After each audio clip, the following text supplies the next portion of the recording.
नमो अरहन्ताणं नमो सिद्धाणं नमो आयरियाणं नमो उवझायाणं नमो लोये सवसाहुणम् ऐसो पंचनमोकारो सव पावपणासनो मंगला नंच सवेसिम पड मम हवै मंगलम।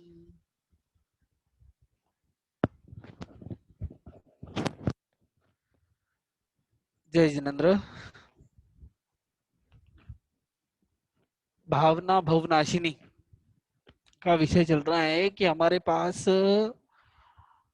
जो मनुष्य भव हमको अभी मिला हुआ है, उस मनुष्य भव का सदुपयोग करके हमको भवों का अंत करना है। शीघ्र से शीघ्र हमको हमारे कर्मों की निर्जरा कर कर हमको कहाँ पहुंचना है, हमारा अंतिम लक्ष्य क्या है, सिद्ध गति, मोक्ष, वहां हमको जाना है। तो उसके लिए हमें क्या करना पड़ेगा, कुछ ऐसे काम करने पड़ेंगे, कुछ मेहनत करनी पड़ेगी, कुछ पुरुषार्थ करना पड़ेगा, कुछ संयम रखना पड़ेगा, कुछ कष्ट सहन करने पड़ेंगे, जब जाके हमारा अंतिम लक्ष्य हमको क्या होगा, प्राप्त होगा।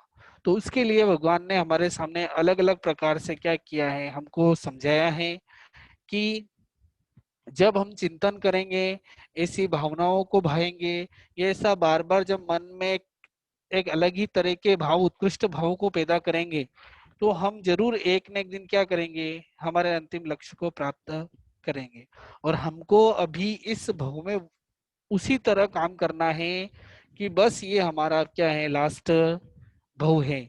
जब ये भाव रहेंगे, जब ये समझकर हम क्रिया करेंगे ना, तो ही हमको क्या होगा, तो ही हम वो लक्ष्य को प्राप्त कर पाएंगे। नहीं तो सोचेंगे कि हाँ कर लेंगे, अभी तो बहुत टाइम है, अभी नहीं तो अगले भाव में चले जाएंगे, क्या है, होगा जब हो जाएगा, तो वो काम नहीं आएगा। हमको हर समय यही याद रखना पड़ेगा कि हर समय मुझे असंख्यात अनंत अनंत कर्मण वर्गणा के पुद्गल मेरी आत्मा से चिपक रहे हैं, जिसको हमने आश्रव भावना में समझा था कि हर समय प्रति समय कहीं कोड़ा कोड़ी सागरोपम जितने क्या होते हैं कर्म, हम हमारे मन वचन काया के अशुभ योगों के द्वारा, प्रमाद के द्वारा, कषाय के द्वारा, मिथ्यात्व के द्वारा, अव्रत के द्वारा हम क्या कर लेते हैं, ये कर्म ग्रहण कर रहे हैं, कर रहे ही हैं,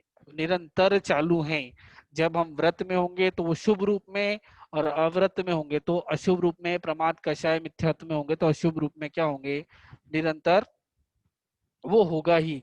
लेकिन फिर क्या होगा आगे, कि जब हम, भगवान ने समझाया कि निरंतर हो रहे हैं तो उसका कुछ उपाय तो होगा।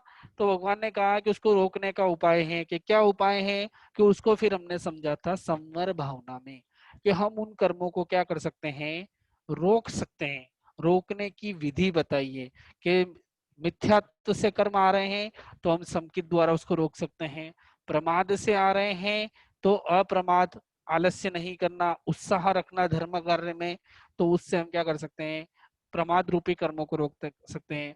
कषाय से आ रहे हैं क्रोध मान माया लोभ, तो अकषाय के द्वारा उन कर्मों को रोक सकते हैं।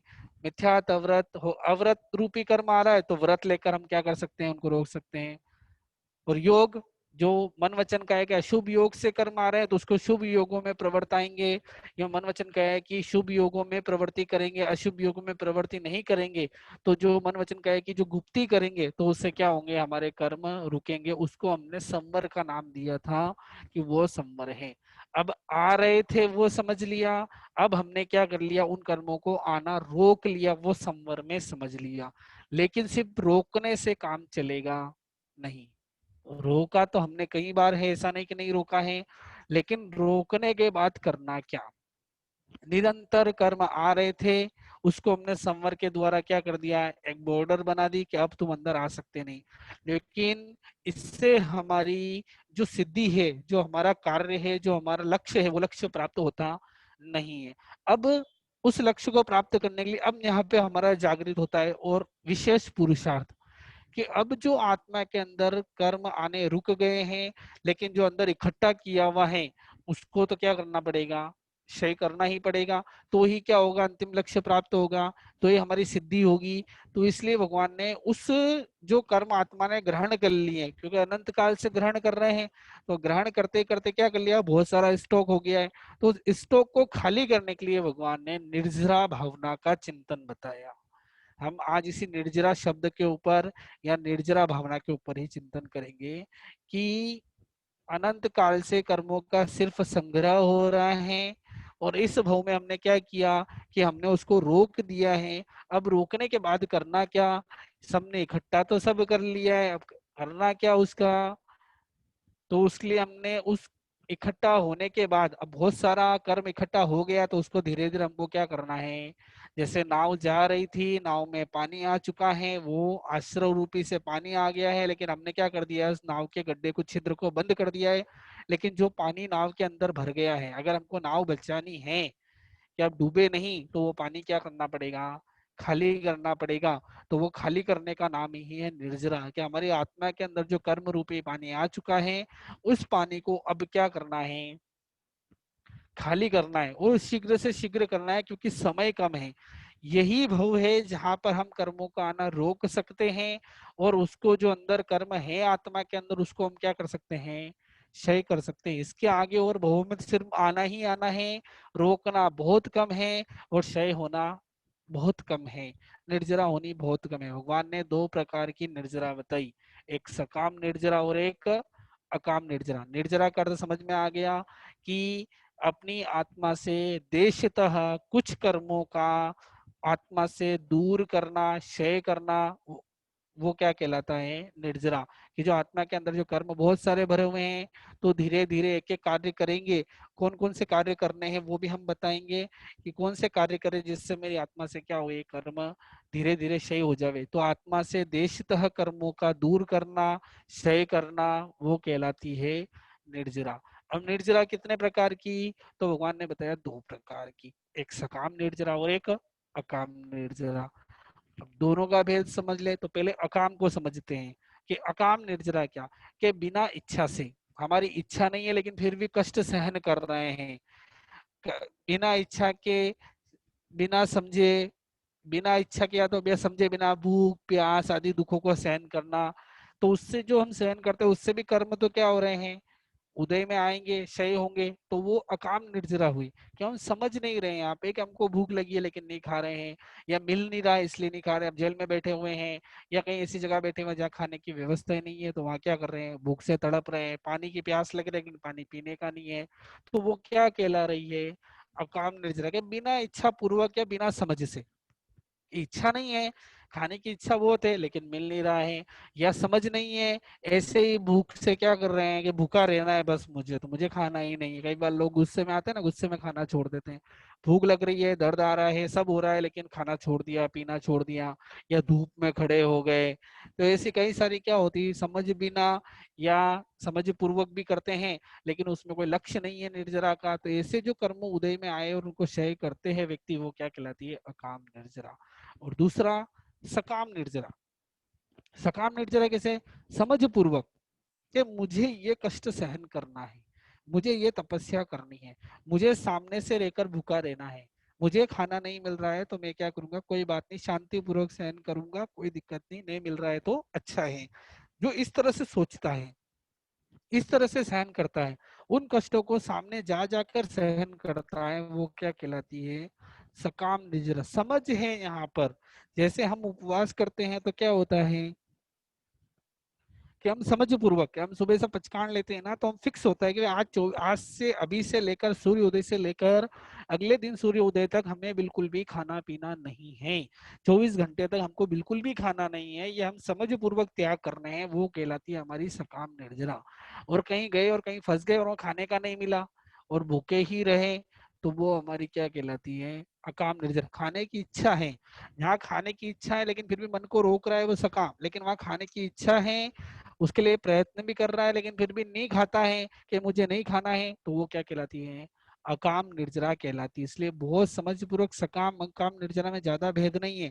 हम ऐसे भी बहुत सारे कष्ट सहन करते हैं, बहुत सारी तकलीफें सहन करते हैं, लेकिन क्या कर जाते हैं, उसको अकाम में ही डाल देते हैं। कई बार होता है कि हम दुकान पे बैठे हैं तो हमारे क्या हो गया कि सुबह ना नौकरसी नहीं करी और दुकान पे चले गए कभी जल्दी, वहां ऐसे ही काम करते करते पड़ोसी आ जाती है, तो लोग बोलते हैं पड़ोसी आ गई अब तो भी पचकान नहीं लेते हैं, तो वो अकाम निर्जरा में ही हमने सहन किया।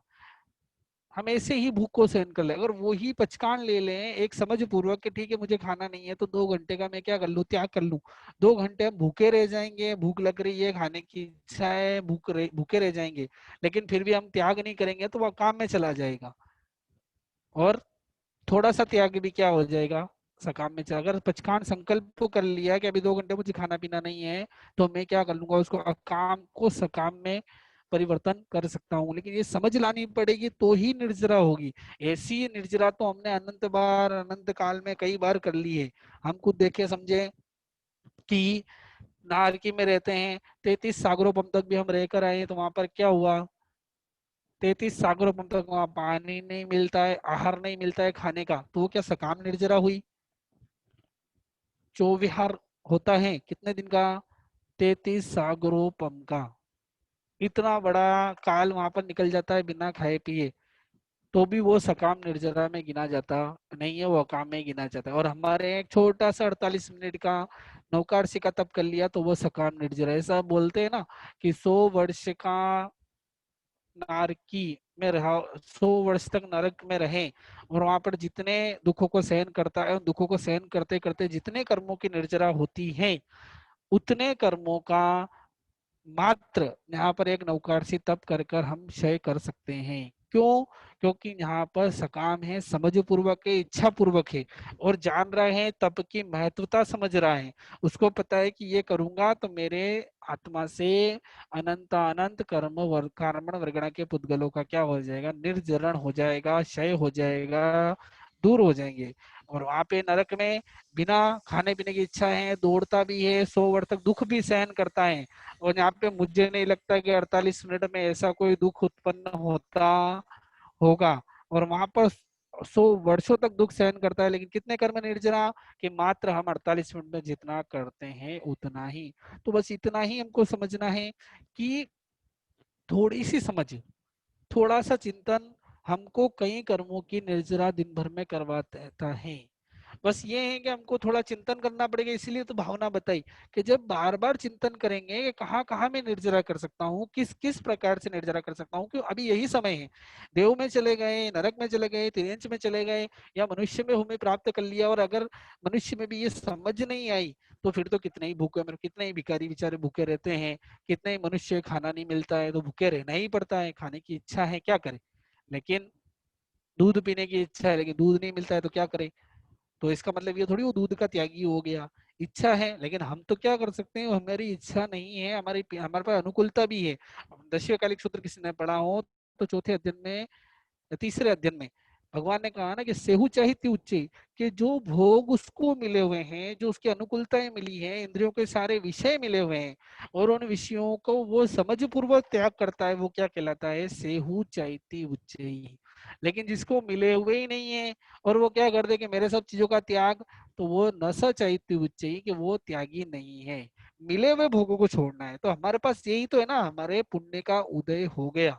हमने पुण्य तत्व पर पूर्व भाव में श्रद्धा करके हमने हमारी इच्छाओं को मारकर हमने जो भी पुण्य किया, उस पुण्य से हमको अभी सारी चीजें मिल गई, अनुकूलताएं मिल गई। तो उस अनुकूलताओं का अब हमें सदुपयोग करना है, दुरुपयोग नहीं करना है। अगर दुरुपयोग करेंगे तो अगले भाव में वो चीजें मिलेगी नहीं। तो जो सदुपयोग करके हम काम कर सकते हैं, वो हम यहाँ पर यही काम है कि जो मिले हुए भोग हैं, जो मिली हुई चीजें हैं, उनका हमें क्या करना है, कुछ कुछ रूपों में त्याग करना है। कि ज्यादा नहीं कर सकते, निर्जरा का अर्थ यही है कि हम देशतः यानी कुछ तो करें, नहीं करने से अच्छा है कि हम कुछ करते रहें तो उस समय निर्जरा होती रहेगी। और ये हम कर सकते हैं समझ पूर्वक अगर करें तो कई सारी चीजें हैं। भगवान ने निर्जरा के 12 भेद बताए। कितने? 12 भेद बताए गए हैं जिससे हम 24 घंटे तपस्या कर सकते हैं। 24 घंटे हम व्रत में रह सकते हैं। 24 घंटे कुछ न कुछ ऐसा कार्य कर सकते हैं जिसके कारण मेरी प्रति समय जो मैं असंख्यात कर्मों का बंद करना हूं ना, उसको ये असंख्यात कर्मों की निर्जरा में बदल सकता हूँ। बस ये है कि थोड़ा सा क्या करना पड़ेगा, हमको चिंतन करना पड़ेगा कि थोड़ा सा चिंतन, थोड़ी सी हमारी जागरूकता क्या कर सकती है, हमको बहुत आगे ले जा सकती है।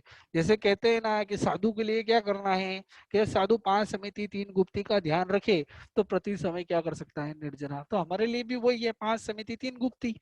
जो पिछले संवर में हमने हमारे लिए 5 समिति का वर्णन देखा था कि हमारे लिए भी क्रिया भाषा हेषणा आदान बंध निक्षेपना और उच्चार प्रसवण की जो समिति है वही हमारे जीवन में उतार ले में, तो हम उन कर्मों को रोक सकते हैं कि अब ये वाले कर्म नहीं आएंगे। लेकिन अब आने का तो बंद हो गया, लेकिन अब उसके लिए क्या करना पड़ेगा, कुछ थोड़े से 12 प्रकार के जो तप हैं अगर उनको समझ पूर्वक किया जाए, उनको सोच समझ पूर्वक किया जाए तो हम आराम से कई कर्मों का क्या कर सकते हैं, क्षय कर सकते हैं। और एक जागरूकता पूर्वक, और हमको खुद को लगेगा कि हम क्या हो रहे हैं, कुछ धर्म में आगे बढ़ रहे हैं।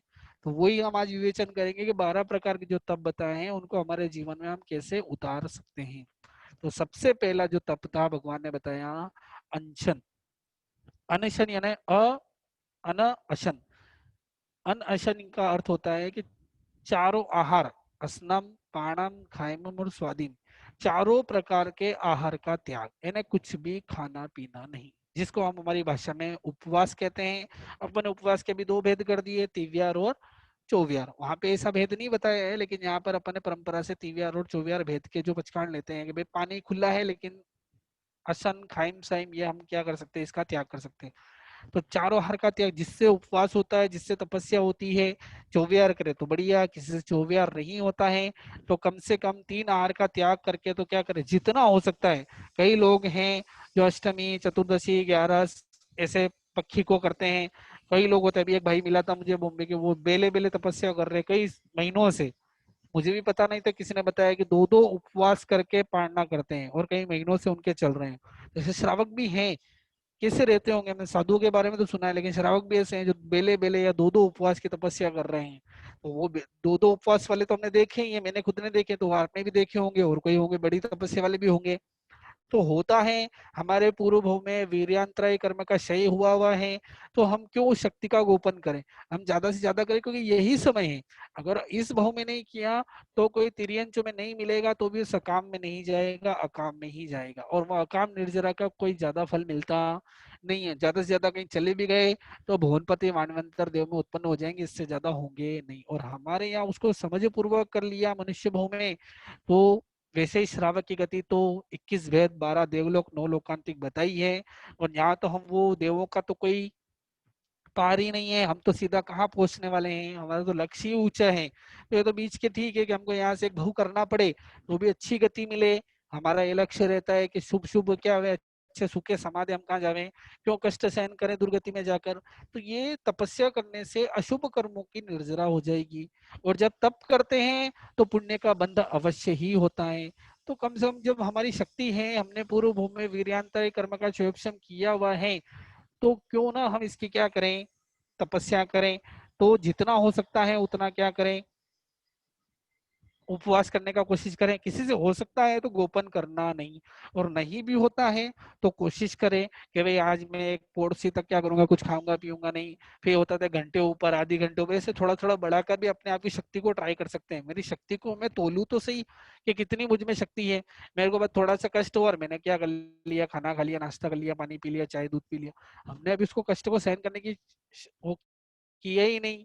हमने अभी वो अपना पुरुषार्थ जगाया ही नहीं, तोला ही नहीं कि मुझ में कितनी शक्ति है और मैं गला मेरे से नहीं होता है। थोड़ा थोड़ा कोशिश करें। ऐसे ऐसे भाई देखे हुए हैं मैंने कि जिनसे उपवास नहीं होता था और अभी हर पोजीशन में 28 की तपस्या कर लेते हैं, इजीली कर लेते हैं। और हर अष्टमी पक्षी को उपवास करते हैं, अभी 24 24 कर लेते हैं, भरी गर्मी में कर लेते हैं। तो ऐसे लोग और उन उन व्यक्ति से कभी मतलब उपवास नहीं होता था, और वो आज क्या कर रहे हैं, तो वही शक्ति का गोपन करेंगे तो क्या होगा, होना नहीं है। और जगाएंगे कभी आज पोड़सी तक किया, आधे घंटे ऊपर बढ़ाया, 1 घंटे ऊपर बढ़ाया, तो जितना सहन कर सकते, जब सहन शक्ति से बाहर हो जावे तो फिर क्या कर लेंगे, खा लेंगे। पचकान नहीं लेना है, आधे आधे घंटे के, 15 20 के, 2 घंटे के, क्या कर लेंगे, जितना कर सकते हैं उतना करेंगे तो वीर्यांतराय कर्म का क्षयोक्षम होगा, नहीं तो नहीं करेंगे तो आवरण आता ही जाएगा। और इजीली होता है तो वीर्यांतराय कर्म को क्षय करते ही रहें। तो ये हो गया हमारा अनशन। फिर दूसरा, उनोदरी के भूख से कम खाना। अब उनोदरी कई प्रकार की है, आगमों में कई प्रकार की उनोदरी बताइए, ग्रंथकारों ने कई प्रकार की उनोदरी, उनोदरी का अर्थ है ऊण यानी कम करना। और जरूरी नहीं सिर्फ खाने के समय ही करें, और भी कई चीजें हैं कि हम चाय पी रहे हैं तो बोले चाय नहीं छूटती है तो कम से कम क्या करें कि चलो ठीक है, हम 4 बार चाय पीते हैं तो 3 बार पियेंगे, और 4 कप पीते हैं तो 3.5 कप पियेंगे, थोड़ी थोड़ी क्या करेंगे, कम करेंगे। ये भी उनोदरी। खाने के लिए बैठा हूँ तो आज जो चीज बनी है उसमें जितने खाता हूँ, 1 रोटी, 4 रोटी, 3 रोटी जो भी खाता हूँ उसमें थोड़ा सी एक एक बाइट भी कम करना उनोदरी है। इच्छा पूर्वक, समझ पूर्वक कम करना, नहीं बहता इसलिए नहीं कि अब मुझे अब क्या करना है, अब खाना ही नहीं है, पापड़ का त्याग कर दिया, वो मेरी उनोदरी। दूध पीता हूँ तो दूध का थोड़ा त्याग कर दिया, भले 1 गिलास पीता हूँ आज आधा गिलास ही पीऊंगा। तो ऐसे करके हम कई सारी उनोदरी कर सकते हैं कि पानी नहाने गए, स्नान करने गए तो क्या कर दिया, आज थोड़ा जो जितने पानी से मैं नहाता हूँ उससे थोड़ा सा क्या करना, कम पानी से स्नान कर लूंगा। और दिन में 3 बार हाथ पैर धोता हूँ तो आज 2 बार ही हाथ मुंह धोऊंगा, छोटे स्नान जिसको हम बोलते हैं। तो ऐसे करके भी हम उनोदरी कर सकते हैं, इसमें कोई तकलीफ पड़ती नहीं, मेरी अनुकूलताओं में कोई तकलीफ पड़ती नहीं है। जितना मैं खाता हूँ, जितना मैं पीता हूँ, जितना मैं सोता हूँ, जितना मैं काम करता हूँ, उसमें सब में क्या करना है, मुझे थोड़ा थोड़ा कम करना है। और मुझे नहीं लगता है कि ज्यादा, रोज मैं 8 बजे उठता हूँ तो आज मैं 7:30 बजे उठूंगा। नींद खुल गई इसलिए नहीं, लेकिन 7:30 बजे मुझे उठना ही है किसी भी हालत में, उसका मैं प्रयत्न करूंगा। तो वो प्रयत्न करके मैं उठ गया तो मेरा क्या हो गया, वो उन्नोदरी के। नींद में मैंने कम नहीं करी, आहार में, भय में, जो भी मेरे कहा, कषाय में, क्रोध मान माया लोभ की भी उन्नोदरी होती है। ये तो हम चीजें छोड़ दे, आभ्यंतर उन्नोदरी भी बताइए, क्रोध मान माया लोभ की उन्नोदरी। आज क्रोध नहीं करना है मुझे, आज किसी चीज का मुझे अहंकार नहीं करना है, किसी चीज के लिए माया नहीं करनी है, आज लोभ वृत्ति नहीं रखनी है कि भाई कोई चीज मुझे मिल जाए। तो जब जब ये चीजें रहेगी तो मैं उस तप में हमेशा रहूंगा, इसके लिए पचकान लेने की जरूरत नहीं है। हम समझ पूर्वक भाई ये चीज मेरे सामने आई है, मुझे नहीं खाना, कोई चीजों का त्याग करना है तो कर सकते हैं कि भाई आज मैं रोज 4 रोटी खाता हूँ तो आज 3.5 ही खाऊंगा, तो वो मैं कर सकता हूँ। आज 3 सब्जी बनेगी तो मैं 2 सब्जी खाऊंगा, दाल चावल बनेंगे तो मैं आज दाल चावल नहीं खाऊंगा। ऐसी त्याग कर सकते हैं, वो एक विशेष है। लेकिन उसके अलावा हर चीज का तो मुझे याद नहीं है, मुझे कब भावना जग जाए पता नहीं है, मेरे भाव कब आ जाए, कब मैं संकल्प ले लूं। मेरी चाय पीने की इच्छा हुई, मेरा 3 बजे चाय पीने का टाइम था और चाय नहीं पीनी दोपहर की, ये मेरी उड़ोदरी हुई कि भाई इतना तो मैं कर ही सकता हूँ, कि नहीं पियेंगे तो क्या होगा, 3 बजे नहीं पियेंगे तो आज 5 बजे पी लेंगे, दोपहर की जो पीते हैं वो नहीं पियेंगे, शाम की जो पियेंगे वो पी लेंगे। तो जब वो काम करेंगे ना तो वो मुझे क्या ले जाएगा, उस दिशा की ओर ले जाएगा। जब थोड़ा थोड़ा छोड़ूंगा तो ज्यादा छोड़ने की इच्छा हुई, एकदम ज्यादा छूटेगा नहीं, क्योंकि अनादिकाल से संस्कार पड़े हुए हैं तो कैसे छूटेगा। तो इसलिए जब कोशिश करेंगे, जब आगे बढ़ेंगे तो थोड़ा थोड़ा करके हम बहुत कुछ हासिल कर सकते हैं। वो हमेशा उसको व्रत में रखेगा मुझे कि हाँ मुझे ये काम करना है, रियली मुझे ये काम करना है। जब भी कोई चीज मुझे दिखेगी, मैं इतने सारे कपड़े मेरे पास है, कोई बात नहीं, अभी इस साल में कपड़े नहीं खरीदूंगा, ये भी मेरी उन्नोदरी हुई। कहाँ तकलीफ है, मेरी अनुकूलताओं में, मेरी तकलीफों में, मुझे मेरी जो सुख सुविधा उसमें मुझे लगभग कोई ज्यादा कॉम्प्रोमाइज करना नहीं पड़ता है, और करना भी पड़ता है तो यही तो तप है। जब तक कष्ट नहीं दोगे, जब तक शरीर में कष्ट नहीं होगा, जब तक तपस्या होगी ही नहीं। तो इसलिए ऐसा जितने में भी मैं छोड़ सकता हूँ, मैं टीवी देखता हूँ 2 घंटे टीवी रोज देखता हूँ, आज 1.5 घंटे ही देखूंगा, 15 मिनट कम करूंगा, तो ये मेरा तप हो गया। तो इस तरह से अनशन, उनुद्री। फिर उसके बाद आता है भिक्षाचर्या। भिक्षाचर्या यहाँ पर वृत्ति संक्षेप ले लें,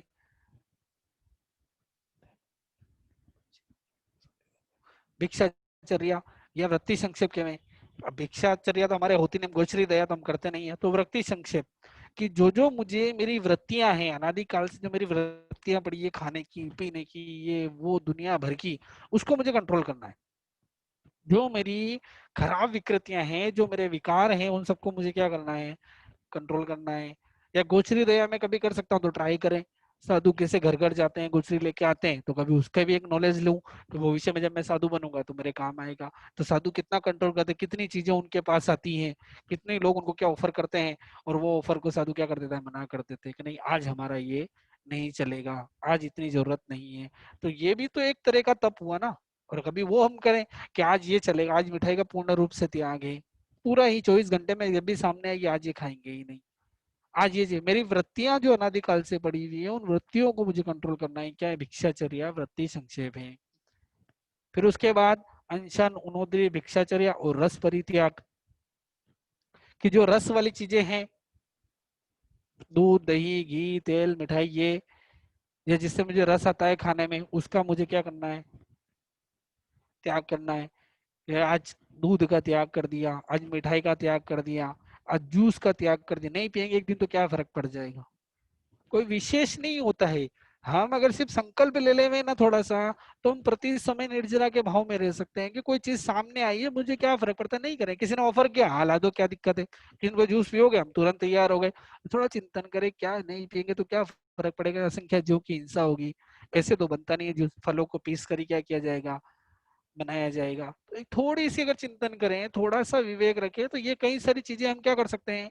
और इसमें कोई विशेष, एक दिन नहीं पियेंगे तो कौन सी कमजोरी आ जाएगी, एक दिन दूध नहीं पियेंगे तो कौन सी कमजोरी आ जाएगी, एक दिन मिठाई नहीं खाएंगे तो कौन सी कमजोरी आ जाएगी, एक दिन दूध, दही, छाछ, घी नहीं खाएंगे तो क्या। तो ये रसों का त्याग करना पड़ेगा। जब तक ये रसनेंद्रिय कंट्रोल में नहीं होगी, जब तक कोई उद्धार होने वाला नहीं। कोई सामने आया और आन दो, कोई भी चीज आई और आने दो, कोई भी चीज है आने दो, कुछ त्याग करें। कभी ऐसे ही चावल खा के देखे बिना दाल के, ट्राई तो करें। हमारे साधु तो सब एक मिक्स करके खा लेते हैं, या फिर कभी कभी क्या करते हैं कि दाल पहले खा ली फिर बाद में चावल खाए, पहले चावल खा लिए फिर दाल खाई, तो ऐसे भी करते, ट्राई करते हैं। रस परित्याग करना है कि रस नहीं आना चाहिए। रस आ गया और रस में अगर आसक्ति घुस गई और रसनेंद्र के अंदर डूब गया साधु, तो फिर तो क्या हो गया, उसका संयम ही चला गया। तो हमारा शराबपना भी जा सकता है ना, जब हम रसों में इतने गिरद्ध बन जाएंगे। आने दो बस, अच्छा घी होना चाहिए, अच्छा तेल होना चाहिए, अच्छा जूस होना चाहिए, मिठास ज्यादा होनी चाहिए। जब ये जो थोड़ा कर क्रिस्पी होना चाहिए ना, क्रंची होना चाहिए ना, ये सब चीजें क्या है, खाए तो आवाज आनी चाहिए ना। भगवान ने साधु के लिए बताया कि जब पापड़ खाते हैं ना, तो पापड़ खावे तो मुंह से जो आवाज आती है ना, वो आवाज नहीं आनी चाहिए। और हम क्या करते हैं, थोड़ा मसाले वाला कड़क भुना रोटी चाहिए, कड़क ने, ऐसा ने, वैसा नरम ने, कितनी चीजें हम क्या करते हैं। ये सब चीजें हमारी वृत्तियां बनी हुई है अनंत काल की। लेकिन इसमें कि जो चीज जैसी बनी होगी वैसे उस तरह से हम एक दिन के लिए तो ट्राई कर सकते हैं, एक दिन के लिए तो, एक टाइम के लिए तो ट्राई कर सकते हैं। और कभी ऐसा आवे तो कभी सामने से कोई चीज का मना करके तो देखो कि नहीं बस कोई चीज, और वो यूं नहीं कि नहीं बाहर आए या मैं पी के आया, खा के आया, पेट भरा हुआ है, ये नहीं कि नहीं क्या करना ठीक है, अभी नहीं खाएंगे तो क्या फर्क पड़ेगा, कोई दिक्कत नहीं, क्यों हिंसा करें।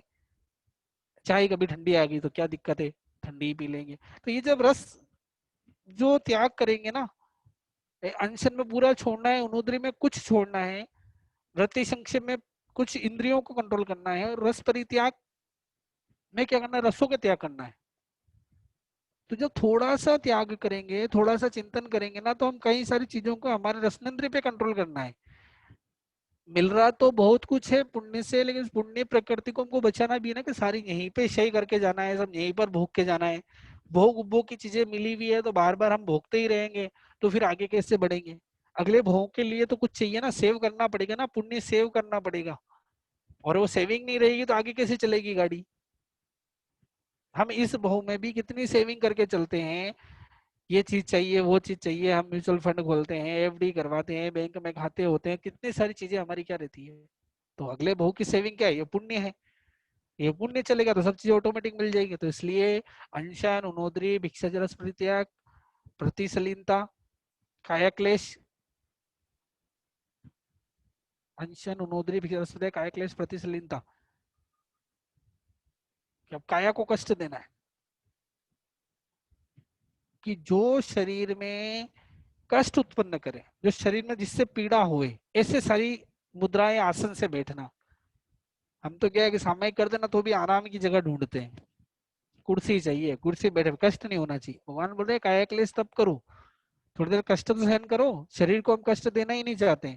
बिना तपेली बिना तपेली गर्म हुए दूध गर्म होता ही नहीं है। दूध को गर्म करना है तो तपेली को गर्म होना ही पड़ेगा। वैसे ही कर्मों से आत्मा को मुक्त करना है तो शरीर को तपाना ही पड़ेगा, शरीर को कष्ट देना ही पड़ेगा।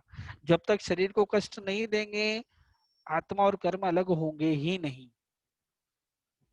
सोने में से मेल दूर करना है तो उसको आग में जलना ही पड़ेगा। तो ये काया क्लेश वो ही तप है। ये जो छह मैं बता रहा हूँ, अनशन, उनोद्री, भिक्षाचर्या, रसप्रत्यय, काया क्लेश और प्रतिसलिनता आगे आएगा। ये छह तप है, बाह्य तप है, शरीर के तप है। ये शरीर में दिखते हैं। शरीर को कष्ट होता है इनसे, कि हमको इन चीजों को क्या करना, कष्ट सहन करना पड़ेगा। कि मैं सुख के आसन ढूंढता हूँ, भगवान बोले सुख के आसन ढूंढना ही नहीं है, थोड़ा कष्ट तो सहन करो। कितनी चंचलता है योगों की। हम हर जगह क्या करते हैं, आराम ढूंढते हैं। उस सारंग में जाएंगे तो जगह अच्छी चाहिए, कहीं भी जाओ थोड़ा कष्ट सहन करके देखे, थोड़ा आसन बदल के देखे। भगवान ने कैसे कैसे आसन किए। भगवान का आसन थे कि आंखें खुली रखकर ध्यान करना। एक पुद्गल के ऊपर क्या कर ली, आंखें टिका ली और क्या कर लिया, फिर आंखें झपका। जो हमारी पलक झपकती है ना, ये झपकाते नहीं थे, घंटों तक ऐसे देखते रहते। कभी हम भी ट्राई करें कि हमारी आंखें बंद चालू होती है ना, ये भी हमारी योग की चंचलता है। तो कभी उस चंचलता को रोक कर तो देखें। कुछ मिनट के लिए हम ऐसे गेम खेल लेंगे, गेम के लिए हम क्या कर लेंगे, ये काम कर लेंगे। तो कभी ये निर्जरा के लिए करके देखें कि कुछ टाइम के लिए मैं क्या करूंगा, ऐसे आंखें खुली रखेंगे, कुछ कष्ट तो सहन करें ना समझ पूर्वक। काया क्लेश का अर्थ है कि काया को कष्ट देना, जिससे मेरे शरीर में कुछ कष्ट उत्पन्न हुए। कि ऐसे आसन से खड़े रहना, कभी स्वाध्याय कर रहे हैं तो 5 मिनट खड़े खड़े कर लिया, 10 मिनट खड़े कर लिया। वंदना कर रहे हैं तो क्या करना है, खड़े खड़े विधि पूर्वक वंदना कर ले। कुछ कुछ जब कष्ट देंगे ना शरीर को तो निर्जरा होगी। ऐसे ही थोड़ी कि कोई बैठे बैठे वंदना कर लेता है, आजकल खड़े खड़े हाथ घुमा लिए होगी वंदना, तो ऐसे कोई निर्जरा होगी क्या। निर्जरा तो कब होगी, जब शरीर को कष्ट होगा, इस शरीर में कुछ तकलीफ उत्पन्न होगी, पीड़ित होगा तो निर्जरा होगी। इसके अलावा निर्जरा होने वाली नहीं है। विषय तो बहुत बड़ा है, करना चाहे तो इसको क्या अपन 8 दिन चला सकते हैं, लेकिन समय कम इसलिए शॉर्ट में बार बार बोलना पड़ता है कि कषाय मतलब काया क्लेश जो है उनको क्या करना है, हमको कष्ट देना है अलग अलग आसन के द्वारा। फिर प्रतिसलिनता, अपनी पांचों इंद्रियां जो हैं इसको वश में करना। श्रोतेंद्रिय, चक्षुरेंद्रिय, घ्राणेंद्रिय, रसनेंद्रिय, स्पर्शनेंद्रिय जो है, इन पांचों इंद्रियों को क्या करना है, वश में करना है। कान का श्रोतेंद्रिय है सुनने का, इसको अलग अलग तरह के गाने चाहिए नहीं, आज सुनाएंगे नहीं। आंखों को अलग अलग तरह के टीवी ये मोबाइल ये सब चाहिए नहीं, इसको इंद्रिय आज इतना ही करना है। अलग अलग सुगंध चाहिए, वर्ण गंध रस स्पर्श के जो विषय हैं उन विषयों को हमको क्या करना है, इसको रोकना है। कि इन विषयों को हमको, इसको जो श्रोतेंद्रिय, चक्षुरेंद्रिय, घ्राणेंद्रिय, रसनेंद्रिय, स्पर्शनेंद्रिय जो विषय बताएं, 35 बोल में 12वें बोले 5 इंद्रियों के 23 विषय हैं, उन विषयों में जाने से इनको रोकना है। जब ये विषय में जाएगी वो फिर वहां विकार करेंगे तो फिर क्या होगा, कर्म बंद होंगे। तो हम जब रोकेंगे, इसको समझ पर रोकेंगे, आज नहीं, आज कोई ऐसी रंग बिरंगी वस्तु देखना है, टीवी देखना है, ये देखना नहीं है। रसनेंद्री में इतना खाना नहीं है, श्रोतेंद्र में इसको गाने नहीं सुनाने हैं। आज जो भी है प्रभु के वचन या जिनवाणी ही सुनेगी, इसके अलावा कोई दूसरा राग व देश वाले वचन नहीं सुनेंगे। तो जब ये इनको रोकेंगे ना विषयों के प्रति जाने से, तो हमारी तप हो जाएगा। और इसमें कोई विशेष करना नहीं है। जिनवाणी के वचन, हम आंखों को इससे टीवी दिखाते, इससे अच्छा आगम दिखावे का आगम पढ़ो, आगम की गाथा की स्वाध्याय करो, आगे आएगा वैसे ये, लेकिन इसमें ये काम भी हो सकता है। तो जब इन इंद्रियों के विषयों को जब हम कंट्रोल करेंगे तो हमारा प्रतिसलिनता तब हो जाएगा। अनशन में सब कुछ खाने का त्याग है, उनोद्री में कुछ खाने की मर्यादा है, भिक्षाचर्या में अपनी वृत्ति सक्षम विकारों को कंट्रोल करने की मर्यादा है, रस परित्याग में सब कुछ खाने की जो मेरी इच्छाएं हैं उन इच्छाओं को मुझे कंट्रोल करना है कि नहीं, मुझे इतना खाना नहीं है, इस रसों का मुझे कंट्रोल करना है। काया क्लेश में शरीर को कष्ट देना है। और प्रतिसंधा में इंद्रियों के विषय के जितने भी विषय हैं, 5 इंद्रियों के जितने 23 विषय हैं, 23 विषयों में मुझे क्या करना है, कंट्रोल करना है। ये बाह्य तप है। जब हम करेंगे तो ये प्रत्यक्ष में लोगों को दिखाई भी दे सकते हैं कि भाई ये व्यक्ति क्या है, ये व्यक्ति जो है क्या करता है, ये तपस्या कर रहा है। और नहीं भी करते हैं तो भी लोगों को पता चलता है, ज्यादा उपवास करते शरीर कमजोर होने लग जाता है। या ऐसे बार बार हम कोई चीज का मना करते हैं तो लोग समझ जाते हैं कि भाई इसके क्या होंगे, त्याग होंगे। तो ये प्रत्यक्ष तप है, ये बाहर दिखाई देने लग जाते हैं। तो अनशन, उनोद्री, भिक्षाचर्या, रसप्रत्यय, कायक्लेश, प्रतिसलिलता, ये 6 प्रकार के जो तप हैं, ये बाह्य तप हैं। अब आभ्यंतर तप कह रहे हैं कि प्रायश्चित, कि जो दोष लग चुके हैं, जो मैंने व्रत लिए हुए हैं, उन दोषों का मुझे क्या करना है, गुरु के सामने जाकर उन दोषों का प्रायश्चित लेना है कि ये चीजें मेरे से दोष लग चुका था और उसका मुझे क्या चाहिए। आप लोगों ने कई बार किया ही होगा, लेकिन स्पेशल कभी जब किसी ने नहीं किया और हमको पता चल गया है तो तुरंत जाकर क्या ले लेना, प्रायश्चित। अंतरंग तप में भाई, अंतरंग तप है ये। आभ्यंतर तप इसको कहते हैं कि अंदर से भावना उठती है कि मैं गुरु के पास जाऊं और क्या लूं, कि इन दोषों का जो व्रत लिया था, जो पचखाण लिए थे, उन पचखाणों में मुझे क्या हो गया है, ये दोष लग चुके हैं या ऐसी मेरी भावना हुई थी। तो उनका जाकर उनके सामने आलोचना प्रतिमन करके उनके सामने बैठकर उस उनसे क्या लेना, उस दोष का निवारण कर कर उसका प्रायश्चित लेना, वो कहलाता है प्रायश्चित। इससे निर्जरा, अनंत गुनी निर्जरा। विनय, बड़े गुरुजनों का आदर करना, छोटों को सत्कार सम्मान देना। आजकल तो ये हो गया है कि साधु साध्वी को भी हमारा दोस्त समझने लगे हम, कि ये तो हमारे क्या है, घर जैसे ही हैं।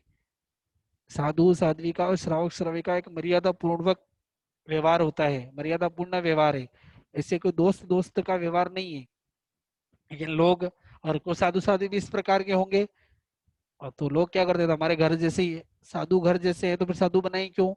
इसलिए थोड़ा विचार करें कि उसमें मर्यादा रखें, कि कोई दोस्त जैसा कुछ नहीं था, वो आध्यात्मिक गुरु है हमारे। और उन उस गुरु के माध्यम से हम कहाँ जा सकते हैं, हमारा लक्ष्य प्राप्त कर सकते हैं। तो उनका विनय करना, आदर सत्कार सम्मान करना, ये विनय गुण है। बड़े या गुरुजनों का आदर सत्कार सम्मान करना विनय गुण है। ये हमारा तब बताया। और व्यावृत्ति, इन्हें सेवा करना, जो गुणवान पुरुष हैं, जिनमें गुण पाए जाते हैं, उन लोगों की सेवा करना।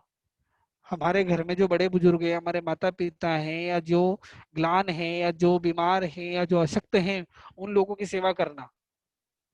और यहाँ पर लिया है कि व्रतियों की सेवा करना। हम जो बड़े बड़े बुजुर्गों की सेवा करते हैं उसमें पुण्य का बंध होता है, लेकिन हम बात कर रहे हैं निर्जरा की। तो यहाँ पर जो व्रती हैं, जिसे पोषद आदि करते हैं, सामायिक आदि करते हैं, तो उसमें जो कोई ग्लान है, कोई हमारे साधर्मिक है, या साधु साधु की, या श्रावक श्रावक की, श्राविका श्राविका की जो सेवा करती है व्रत में रहते हुए। आजकल क्या होता है कि सामायिक हम बैठे हैं और कोई आया और क्या उसके लिए कुर्सी ले बिछा दी, उसका आसन बिछा दिया। भगवान ने सामायिक में बताया कि आप व्रत में हो और वो अव्रत में है तो आप उसकी सेवा नहीं कर सकते, लेकिन यहाँ पे उसको क्या व्यय व्रत में डाल दिया। वो व्यय व्रत नहीं है, उल्टा आपके व्रत में दोष लगता है। जब हम व्रत में हो तो सामने वाले के लिए कुर्सी रखना, आसन बिछाना, उसके लिए जगह पूंजना, ये सब काम होता नहीं है। उस समय तो सिर्फ यह है, अगर उसकी सेवा करनी पड़े, कोई ऐसा वृद्ध पुरुष आ गया, हमारे बड़े गुरुजन आ गए तो उनको सिर्फ क्या कर सकते हैं, उनको पहले संवर दे दो, और संवर देकर फिर उनकी क्या कर सकते हैं, सेवा आदि कर सकते हैं। लेकिन उससे पहले अगर हम सामयिक में और सामने वाला सामयिक में नहीं है, संवर में नहीं है, पुरुषद में नहीं है, तो उसके लिए कुर्सी लगाना, ये करना, उसके लिए कोई काम करना सामयिक के व्रत के अनुकूल नहीं है। सामयिक में काया के 12 दोषों में व्ययाव्रत दोष बताया है, अव्रत की सेवा करना। और यहाँ पर व्ययाव्रत को निर्जरा बताया है, कि जब कोई व्रत में हो या हमारे साधु भगवान हो, गुरु भगवान हो, उनकी सेवा, उनके संयम के अनुकूल कोई सेवा करते हैं, उनके पास में बैठते हैं, ज्ञान ध्यान उनसे सीखते हैं, तो वो भी सेवा ही हुई। और वो सेवा करते हैं तो हमारे अनंत कर्मों की निर्जरा होती है। फिर आता है स्वाध्याय। अब कोई बोलता है कि मुझे तो कुछ आता ही नहीं है, मुझे तो गाथा नहीं आती है, मैं क्या पढ़ूं, मेरे को तो कुछ आता ही नहीं है, मैं क्या पढ़ूं, मेरे को तो गाथा याद ही नहीं होती है। तो याद होना जरूरी नहीं है, हम उस बुक को देख देख कर भी क्या कर सकते हैं, पढ़ सकते हैं, वो भी हमारा स्वाध्याय ही हुआ। या फिर जो हमारे आगम हैं उनके हिंदी या जो गुजराती भावार्थ या अनुवाद दिए हुए हैं, उनको तो पढ़ ही सकते हैं ना। भले मूल गाथा हमको नहीं पढ़ना आती है या हमको शब्द उच्चारण नहीं आता, लेकिन हिंदी गुजराती तो हमको आती है, तो क्या तकलीफ है, वो तो पढ़े ना, वो भी हमारा स्वाध्याय ही है। किसी को थोकड़े नहीं आते हैं तो थोकड़े की बुक लेकर, स्तोक की बुक लेकर उनको पढ़ो, भले याद नहीं होता क्या फर्क पड़ता है।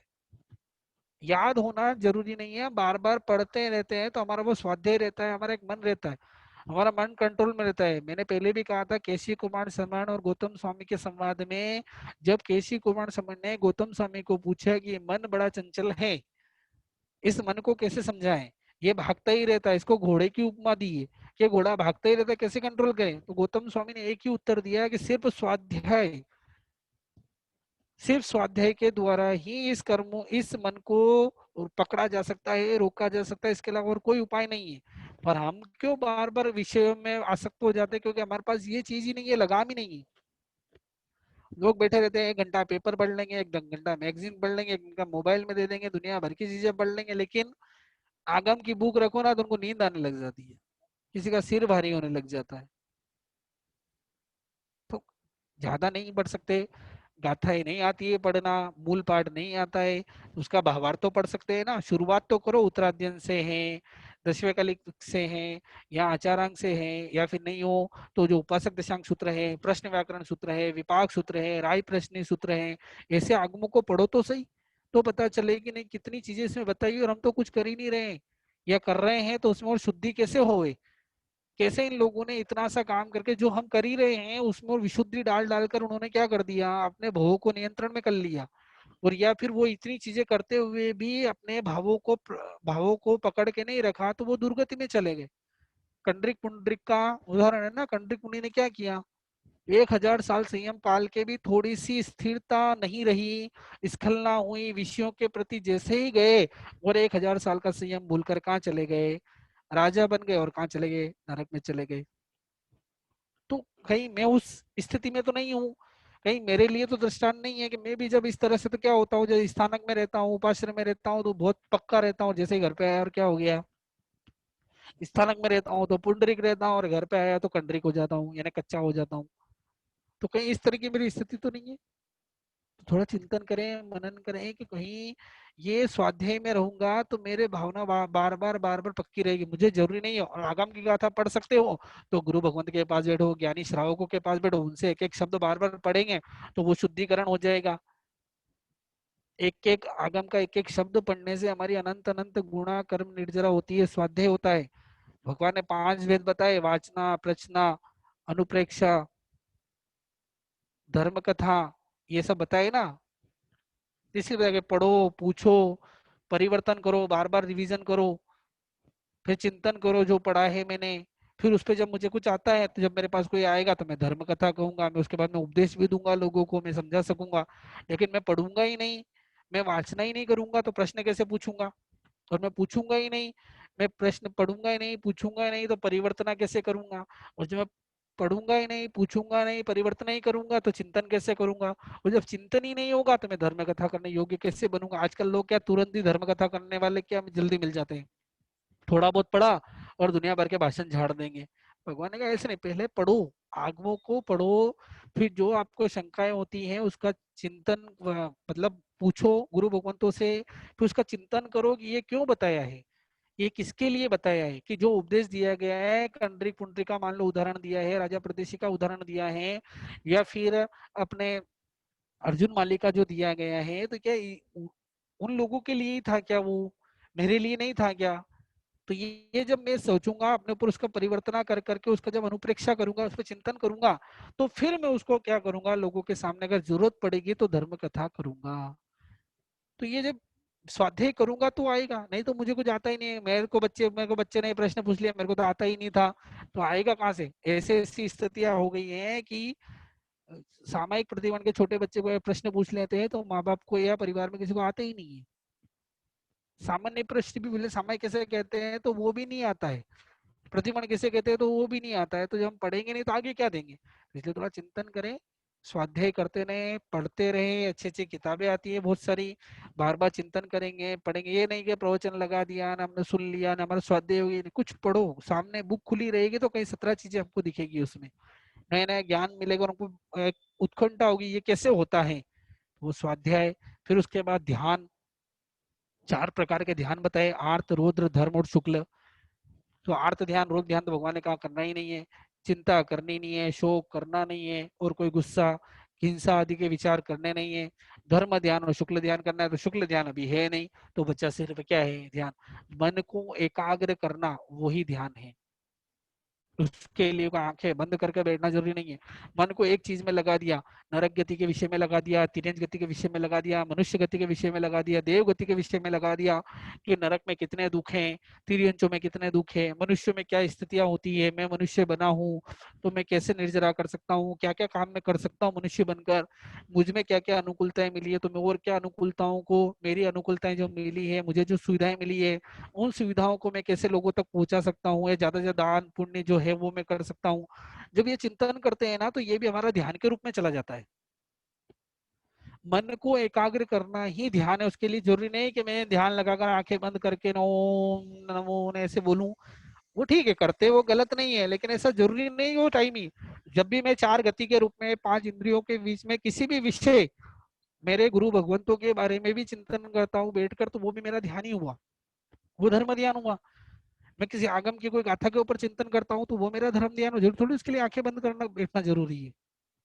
ध्यान का अर्थ ही वही है कि मन को एकाग्र करना, शरीर को एकाग्र करने की बात ही नहीं है। यहाँ तो मन को एकाग्र करना है कि मन मेरा एकाग्र हो जाता है किसमें, कि जो जितनी चीजें भगवान ने बताई हैं, चाहे गति जाति इंद्रिय जो भी बताए हैं, जो 35 बोल में कोई भी बोल ले लो, उस बोल के ऊपर मुझे चिंतन करना है, या उस बोल के एक चीज के ऊपर मुझे चिंतन करना है कि मेरी इंद्रिय कितनी दौड़ती है, श्रोतेंद्रिय कितनी दौड़ती है, रसनेंद्रिय, दिन भर चिंतन ही करें हम ये कि मैं क्या क्या खाता हूँ, कितनी खाने की इच्छा होती है, मुझे कितना मिलता है, ये चिंतन करना और उसको मुझे रोकना है, वो मेरा एक तरह का ध्यान है। तो वो हो गया मेरा ध्यान। चार प्रकार के ध्यान हैं, आर्त रौद्र धर्म और शुक्ल। आर्त ध्यान में हमको शोक चिंता ये करते हैं, तो ये तो हमको करना ही नहीं है।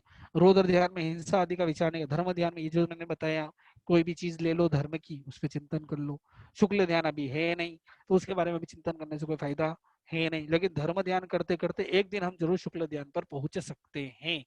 अगर वो पहुंचना है तो धर्म ध्यान करना ही पड़ेगा। उसके बाद हो गया अनशन उनोद्री हो गया, ये प्रायश्चित विनय व्यवहार स्वाध्याय ध्यान हो गया, और विसर्ग का उत्सर्ग। अब देखो ध्यान में क्या कहा था कि मन को एकाग्र करना, और व्युत्सर्ग यानी काउत्सर्ग, अब यहाँ पर काया को भी स्थिर करना है कुछ देर के लिए, चाहे 5 मिनट 10 मिनट के लिए, मैं अपनी काया को स्थिर रखना है। जो मेरे काय योग जो चंचल हो रहा है, बार बार 1 मिनट भी मेरा क्या होता है, किसी की चाबी घुमाने की आदत होती है, किसी की पेन घुमाने की आदत होती है, ऐसे चलना फिरना होता है, जो ये कायुग चंचल, और इस कायुग की मुझे क्या करनी है, स्थिरता लानी है। हमने 13वें गुण स्थान में देखा होगा कि जब वो केवल ज्ञान प्राप्त करने के बाद जब 14 गुण स्थान जाते हैं, तो कायुग को स्थिर कर लेते हैं। और जब केवली समुद्घात करते हैं, तो सिर्फ कार्मण का योग रहता है, बाकी औदारिक के सारे ही योगों को क्या कर लेता है, निरोध हो जाता है। तो चलो वो नहीं कर सकते, लेकिन अभी इतना तो कर सकते हैं ना। आज हम 4 लोगों का ध्यान करते हैं, या कोई भी ध्यान में बैठते हैं कदाच प्रतिक्रमण आदि करते हुए, तो कभी पैर ऊंचा हो जाता है, कभी क्या हो जाता है, कोई अपने बाल संवारने लग जाता है। इतना चंचलता, काय युग की इतनी स्थिरता भी नहीं है। थोड़ी देर तो स्थिर रहे, कि जब एक तरीके पे सामयिक करें तो ट्राई करेंगे 5 मिनट तक एक आसन से बैठेंगे, बिल्कुल भी हिलेंगे डुलेंगे नहीं। ये सामयिक करते तो कितने तरह के आसन होते हैं, हमने कहा ना, कुआसन चलासन, कि चलासन यानी बार बार आसन बदलना। हम एक सामयिक में कितने आसन बदलते हैं, कभी चिंतन करना कितने आसन बदलते हैं। 48 मिनट में हमारे 48 आसन हो जाते होंगे शायद, या नहीं भी होते तो बढ़िया है। तो भगवान ने कहा चलासन काय योग कंट्रोल में नहीं है। एक काउत्सक तब है कि जब हम एक ही आसन से बैठकर कोई भी कार्य करते हैं, तो वो मेरा काउत्सक तब है। और जरूरी नहीं कि सामायिक आदि में, जब कोई भी दूसरा कार्य भी मैं करता हूँ, दूसरी चीज भी मैं करता हूँ, तो उसके लिए एक आसन से बैठना, कि बिल्कुल हिलना डुलना नहीं है। ये ऐसे ही 5 मिनट के लिए चलो कुछ नहीं कर रहा हूँ, तो मैं नीचे बैठ गया पलाथी मारकर, ये एक एक पैर पे खड़ा हो गया, तो वो मेरा क्या हो गया, काउत्सक। काया को स्थिर करना है, तो ये तो इन 12 प्रकार के तपों की विवेचना करने जाए तो शायद कई टाइम या कई दिन निकल सकते हैं, लेकिन हम उतना विवेचन में नहीं जाते हैं, कोई बात नहीं। लेकिन इतना तो कर ही सकते हैं कि जो शॉर्ट जो चीजें हैं, आपने कई बार सुने ही होंगे, और न्यू तो इसकी किताबें भी आती है और कहीं भी सुन सकते हैं, लेकिन जो मुझे ध्यान में आता है वो समझ पूर्वक मुझे त्याग करना है। अनशन, उनोदरी, भिक्षाचर्या, रस परित्याग, कायक्लेश, प्रतिसलिलता, प्रायश्चित, विनय, व्याव्रत, स्वाध्याय, ध्यान और कौसक, इन 12 प्रकारों का तप करना, 12 प्रकार से निर्जरा करना, यही हमारी निर्जरा भावना है। इसके अलावा और कोई निर्जरा भावना नहीं होती। यही चिंतन करना है, कोई चिंतन इसमें विचार नहीं करना है। यहाँ पर तो पिछली भावनाओं में तो क्या था कि अनित्य, शरण, एकत्व, से तो मुझे चिंतन करना था कि मैं एकत्व हूँ, अकेला हूँ, थोड़ा बहुत उसमें चिंतन ज्यादा महत्व था। और जो आश्रय संवन निर्जरा में तो मुझे क्या करना है, कुछ क्रियाएं करनी है, मुझे कुछ काम करना है। क्योंकि बहुत हो गया चिंतन, हमने बहुत सोच शुभ भाव रख लिया, कुछ कार्य करेंगे तो शुभ भावों को और बढ़ोतरी मिलेगी। तो थोड़ा सा यहाँ कार्य करना है कि जो 12 प्रकार के जो भाव हैं, ये जो 12 प्रकार के जो तप हैं, इन जो भी आचरण करके हमको इस जो इन 12 प्रकार के तपों का आचरण करेंगे तो पाप से मुक्त हो जाएंगे। और मुक्त होने का नाम ही क्या है? जब पाप से मुक्त होंगे तो कहाँ चला जाएगा जीव? सिद्ध गति, सिद्ध गति में चला जाएगा, मुक्त हो जाएगा। अर्जुन माली को देखे 6 महीनों में 1141 जीवों को मार कर जो 6 महीने में तप किया, जो क्षमा भाव रखा, जो भिक्षाचर्या की, जो तपस्याएं करी, जो विनय व्यवहार स्वाध्याय किया, ओहो, वो चिंतन करो। पढ़ते ना अंतर्गत सूत्र में, ऐसा लगता है कि 6 महीने में जीव ऐसा कार्य कर सकता है, मैं इतने सालों से कर रहा हूँ तो भी मुझ में वो क्षमा क्यों नहीं आ रही है, मुझ में वो क्यों रस परित्याग नहीं आ रहा है, क्यों मेरी इंद्रिया कंट्रोल नहीं हो रही है, क्यों मैं तप नहीं कर पा रहा हूँ। चलो अनशन नहीं हो रहा है तो उन्नोदरी भी नहीं हो रही है मुझसे, मेरे को इतना स्वाध्याय आता है, मैं इतना पढ़ सकता हूँ, अर्जुन वाले 5 समय 3 गुप्ती का ज्ञान करके मोक्ष में चले गए, तो मैं स्वाध्याय ध्यान कौशल में कब करूंगा ये सब? जब ये चिंतन करते हैं ना तो वो उनके लिए तो वो तो उनका काम करके चले गए, पर वो दृष्टांत हमारे लिए इसी छोड़ के लिए गए हैं कि हम कुछ ऐसा कार्य करें जो उस रूप में नहीं कर सकते, कुछ तो कर सकते हैं ना। कि शुक्ल नहीं है तो धर्म तो है ही है हमारे पास, शुक्ल ध्यान नहीं है तो धर्म ध्यान तो है ही। तो अब थोड़ा सा ये काम कर लेंगे, थोड़ा सा चिंतन कर लेंगे तो हम बहुत कुछ काम कर सकते हैं और हमेशा इस भाव में रह सकते हैं। इसके लिए कोई जरूरी नहीं है कि मैं बार बार क्या करूं, कोई पचकान लूं, बार बार ये करूं। विनय वैरव स्वाध्याय ध्यान के लिए क्या पचकान लेना, ले सकते हो स्वाध्याय बढ़िया, भाई इतनी गाथा तो मैं रिवीज करूंगा ही करूंगा तो अच्छा है, लेकिन नहीं ले सकते हो तो कम से कम 24 घंटे। कई घरों में जाते हैं तो मैगजीन पेपर ये टेबल पे रखे होते हैं, आगम शायद ही किसी के घर में दिखते हैं ऐसे बहुत सारे घर मैंने देखे जहाँ आगम टेबल पे रखा होता है, या अच्छी किताबें रखी होती है धर्म की। अधिकतर घरों में तो क्या होता है, आगम को ऊपर रखा जाता है मालिये में, कि कोई आय को बोले कहा है ना वो रखा हुआ है, या कोई सजा कर रखता है। सजाने के लिए आगम नहीं होते, उनको पढ़ो, स्वाध्याय करो। स्वाध्याय करोगे तो ध्यान हो जाएगा, ध्यान होगा तो कौत्सक हो जाएगा। और जब वो स्वाध्याय ध्यान कौत्सक में रहोगे तो अनशन उन्नोदरी ये सब साथ में अपने आप आ जाएंगे। जब स्वाध्याय करोगे, जब खाओगे नहीं पियोगे नहीं तो ऐसे अनशन उन्नोदरी हो गया, कुछ टाइम का ही अनशन हो गया, कुछ टाइम की उन्नोदरी हो गई, कुछ टाइम की इंद्रिया कंट्रोल हो गई। तो करेंगे एक तप के पीछे कई सारे तप के हो सकते हैं, हो सकते हैं। मेरे लगे हुए दोषों की मैं आलोचना कर लेता हूँ तो प्रायश्चित हो जाता है। गुरु के पास जाकर क्या करना, ठीक है मिच्छा में दुक्कड़म दे दे, नहीं सामने जाकर बोलो कि हे प्रभु, हे गुरुदेव, ये गलती हो गई है, इसकी क्या प्रायश्चित। तो ये जब करेंगे तो हम बहुत आगे बढ़ सकते हैं। बहुत बड़ा विषय है लेकिन हमको इसको शॉर्ट में करना था आज, तो आज कर लिया है। आप और चिंतन करना इस पे, और आपके और कोई प्रश्न हो अभी तो अपन 5 मिनट में उसको समझा सकते हैं। आप किसी कोई प्रश्न पूछना है तो पूछ सकते हैं।